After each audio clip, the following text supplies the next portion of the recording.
Hi guys, it's Steve Cioccolanti here. There's a phenomenon going on in the West which I call rich people's problems. They're actually debating in California right now about the use of straw. I guess the debate has been won. They've illegalized the use of plastic straws. So you can go to jail for using plastic straws, but not for murdering babies, aborting your own child, illegal immigration. But so, this is what happens when a country becomes developed and blessed and clean because of the gospel. Then the next generation that forget what the gospel has done, then they make up problems like, gender pronouns and calling babies they instead of he or she, erasing their identity in birth certificates, which is a scientific fact. There are two biological genders. And then, now they have to pick something else to be a goody two-shoe, which is what the tree of the knowledge of good and evil is about. It's about trying to feel good, virtue signaling, based on made up human, standards. So when you're in a country where the gospel has not had an impact, and there's real problems, real human suffering, this is the kind of pollution that you see. This is not straws. This is a river of filth. And we saw a turtle in there just swimming through this terribly polluted body of water. So what would you rather live in?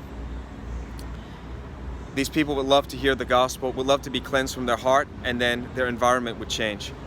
On the other hand, there are great nations like America that's had so much Christianity. It's been Christianized without people actually knowing Jesus these days.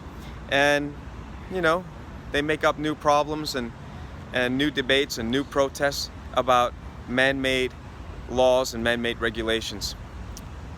Tell these kind of people here that plastic straws are the problem. They have so much more human suffering going on. The answer for their pollution, both in their environment and in their lives, is the gospel of Jesus Christ. He cleanses away sin.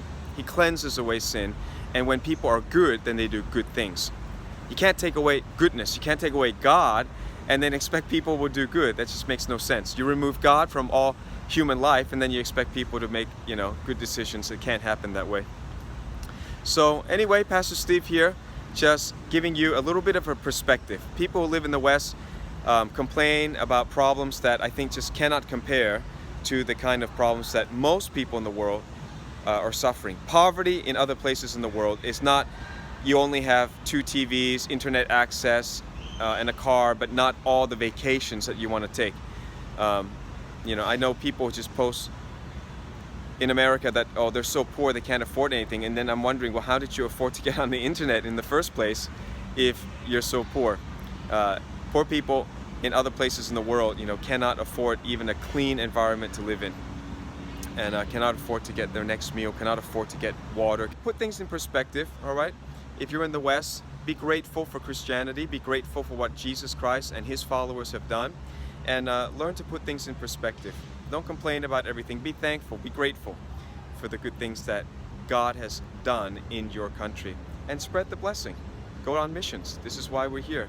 We do missions all over the world, reaching out to people in all sorts of poor nations, and your support to Discover Ministries helps us to clean people's hearts, which we believe then cleans cities, provinces, and nations. So thank you very much for supporting us and being with us in the Spirit as we take the gospel all over the world.